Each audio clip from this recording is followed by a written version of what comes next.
It's October. I find myself in sort of a weird place as a reader at the moment.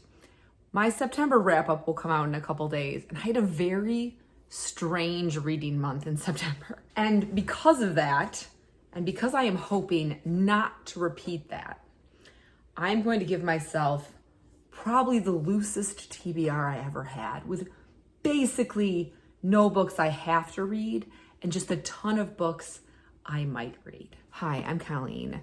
If you like books and writing, this is probably a channel that you would like hanging out at. Today I'm wearing my Sanderson Bed and Breakfast, established in 1693, Children Stay Free, Salem, Massachusetts t-shirt, which I love. It is actually like super soft, probably because I only wear it a couple times a year because I don't really like pull this thing out in March. I'm wearing this because it is 80 degrees here still in October, which is bizarre. And today we're going to talk about all the books I might read in October. I usually give myself like a few books that I have to read. I'm not doing that this month. September messed with my head.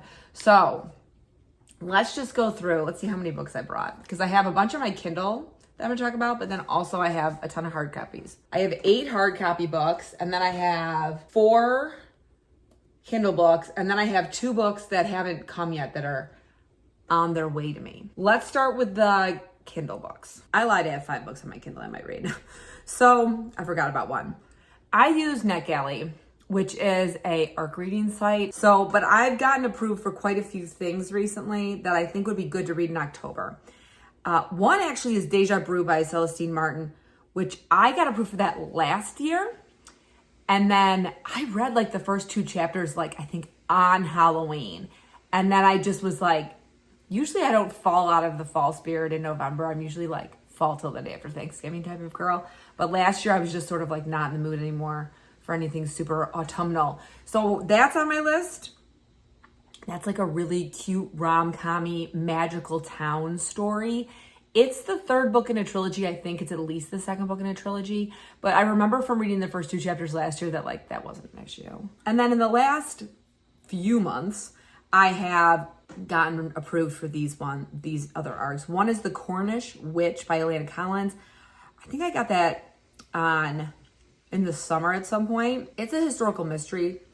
1625 is part of the story. The other part of the story is now. So you get like the juxtaposition of 2 timelines. So now we have when Megan's father gets a letter containing a secret from the past, he asks her to go to the Cornish village of St. Magwin Cove to get to the bottom of the mystery. Megan is happy to take a holiday after a challenging year, but as soon as she checks into the ship inn, something feels amiss.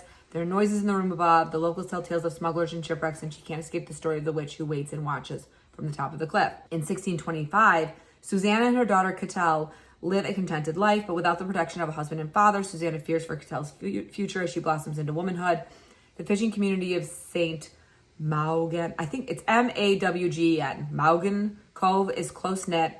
When misfortune arrives in the cove, it's not long before villagers are looking for someone to blame. And when talk turns to witches, Susanna knows she and Cattell are no longer safe. And then can Megan bring peace to 2 women who have been brokenhearted for centuries? So that sounds like a fun little like ghost story. And that sounds less like actual witchcraft and more like witch hunt blaming women, which I think I might like. So that's a contender. Next, I got Never Been Witched by Molly Harper. I am trying to be better about reading books that are comps for my own books. Sometimes I'm weird about it because I worry if I read books that are coming out at the same time as mine that are similar, like witchy, paranormal, contemporary, that I'll accidentally plagiarize something, which I know won't happen, but look, I have diagnosed anxiety disorder, so that's just how I live my life. This one is perfect for readers who love witchy magic and ghostly companions, a cozy small town setting, laugh out loud humor and hijinks, a coven full of best friends that are like sisters, and a light mystery, which sounds really nice. So that's probably higher than The Cornish Witch on my list of things to read this month, just because of what last month was like. And then the last witchy one I have on my Kindle is A Witch and Her Minotaur by Emberly Wyndham. It's the 2nd book in the Coven Crest Academy. This just seemed fun. Okay, it seemed fun. I didn't read the first one. I doubt it's gonna matter. It has a very cute cover that looks kind of similar to my covers, which there's a reason it caught my attention. So it's about a fire witch and a minotaur, and he has Soiled hands, quiet strength, and a soul more deeply rooted than the garden he tends. That sounds like something pretty good. The tropes, I like that they have the tropes now on NetGalley. That's new. Cozy monster romance, academy setting, enemies to lovers, forged proximity, age gap, forbidden love, a fire witch, and a minotaur groundskeeper. Sounds also fun. And then my last ebook, well, I have like hundreds of ebooks on my Kindle, but this is the last one that I'm kind of like at the front of my brain, is The Storm by Rachel Hawkins. She's kind of well known. I've only read The Wife Upstairs, and then I've also read The Ex-Hex, which is technically by Erin Sterling, but she's the same. Those are the same person. One is when she writes thrillers, and one is when she writes cozy romance. This is a gothic suspense set on a Gulf Coast beach motel where during a hurricane season. So it sounds like it'll be like a nice, like sort of trapped mentality for a thriller. Now, the only reason I might not read that one this month is I also bought The Villa by Rachel Hawkins from my town's used book sale earlier in the month. And I need to read some stuff that I can fly through. I just need to. I won't say that I'm in a book slump, but I kind of am. And so I need to read something that's just gonna suck me in. And this one is only 276 pages, which sounds like a good plan in terms of something that's sucking me in. This is about two childhood best friends who go to Italy together, and they stay at this hotel that's kind of like infamous because in the 70s, a rock star was there with all his friends and his girlfriend, and one of the people in his band ended up dead. And then the girlfriend like writes a horror novel that seems like it might be about what happened. And now these two friends are staying there. And so I know it's a double timeline book, so like 1974 on the present.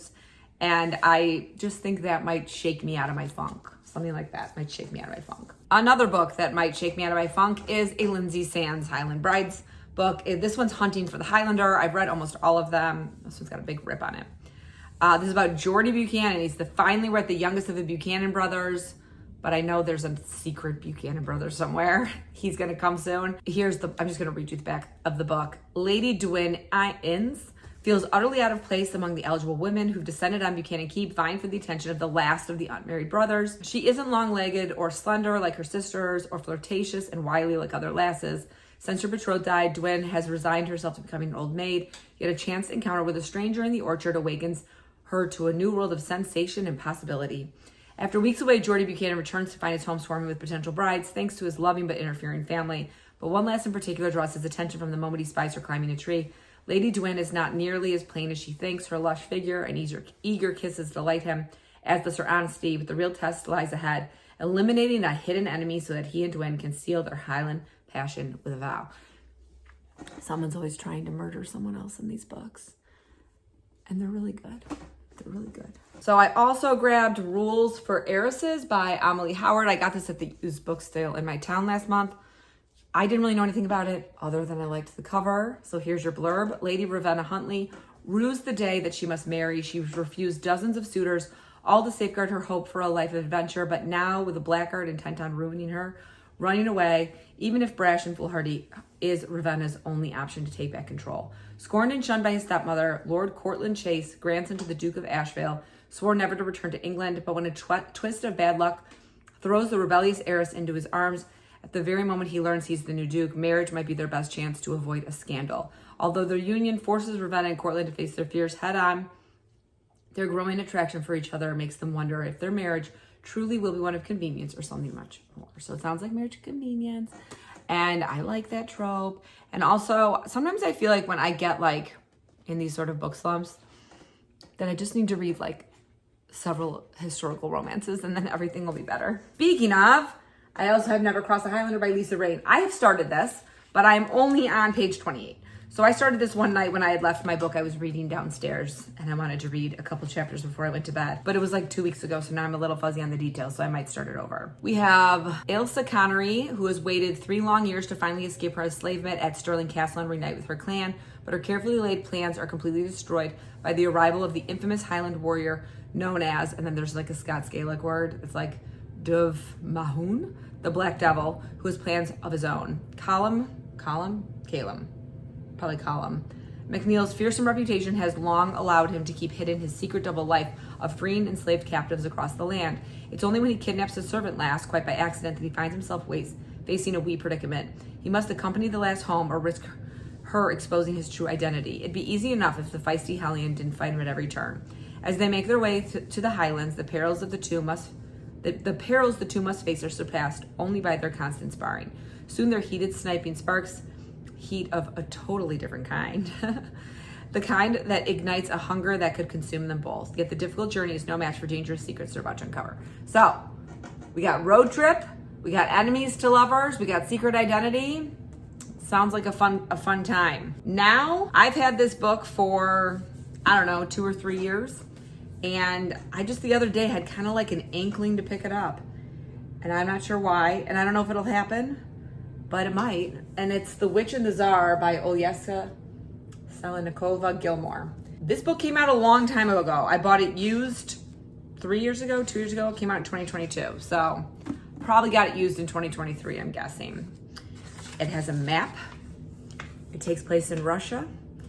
And it's during Ivan the Terrible. And you know what? I went to Russia on my honeymoon. And so I do find stuff set there somewhat interesting. And I haven't read like a big fat fantasy book in a while. I think that's part of the reason that I wanted to read this. Baba Yaga is our main character, but I think she's kind of young-ish when this happens. I don't think she's like the old crone we picture her as. As a half-goddess possessing magic, Yaga is used to living on her own, her prior entanglements with mortals having led to heartbreak. She mostly keeps to her hut in the woods, where those in need of healing seek her out, even as they spread rumors about her supposed cruelty and wicked spells. But when her old friend Anastasia, now the wife of the Tsar, and suffering from a mysterious illness, arrives in her forest desperate for protection, Yaga realizes the fate of all Russia is tied to Anastasia's. Yaga must step out of the shadows to protect the land she loves. And it goes kind of from there. That reminds me slightly of Spinning Silver by Naomi Novik, just because you have like the wife of a Tsar getting involved in sort of these fantastical events, which that book had one of the plot lines or 3 plot lines in that book. But suddenly I was just kind of like, maybe this is the time to read this. I don't know. I don't know.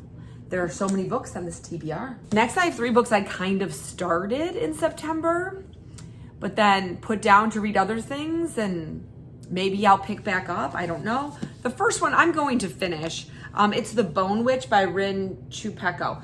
If you watched my September TBR, I said that this is a book I told myself I had to read in September. And then I literally just found myself not picking it up and not picking it up and not picking it up. And then literally 6 days ago, I was like, oh, I should probably read this. So I'm only on page 74. I like it. I didn't know this was YA when I bought it. I bought this book on a day when I was in a bad mood. And I went to Barnes & Noble and I was kind of just like, I want to buy books. And I bought this, I bought The Night of the Witch, and I bought the first Emily Wilde book. And I haven't read any of them. I've started this and Night of the Witch. I haven't even picked up Emily Wilde. And it was kind of one of those things where you're like, I have to be better about when I go on one of those days that I'm actually picking stuff I think I'm going to read that day. I did do that a couple of days ago. I just went to Barnes & Noble one day, but I only let myself buy one book, and the caveat I made was that I had to start that book when I got home, and I did, and I read it in September. But I do think I have to be a little bit better about those sort of like, I just want to buy books today, because I end up buying some books that I'm not reading, it turns out. But I will finish this by the end of October, because I will, because it's, 400 and some pages, and I'm already 75 pages into it. It's kind of an interesting setup. So far, it's about a girl who is a bone witch, which at this point, I'm not 100% like solid on the magic system, but she can raise the dead and I think also heal people. And she's coming to terms with that. She accidentally raised her brother from the dead. Now he's kind of like her sidekick, but it's like not her same brother. And she's being taught by this woman who's like an older bone witch, which they call Ashas, to be nice, which I swear to God, the word Asha is used in a different fantasy setting. And I can't, is it Wheel of Time? Is it The Witcher? I feel like something I've watched casually has the word Asha to mean magical woman. Does the word Asha mean magical woman in a different language? It might. I don't know. So that's The Bone Witch. Next, I started The Witching Tide. I'm only on chapter 2, which is page 14. And I was like super excited to read this, and I don't love the writing style. So I'm going to give it probably till page 100 before I decide not to finish it. But It's mostly the speech patterns that are used. Let's see if I can find one in here. Like just it's like they said what? That she is of the devil. I, his servant, the devil's bride. And I was just kind of like, I don't know if I'm gonna like this way of speech basically.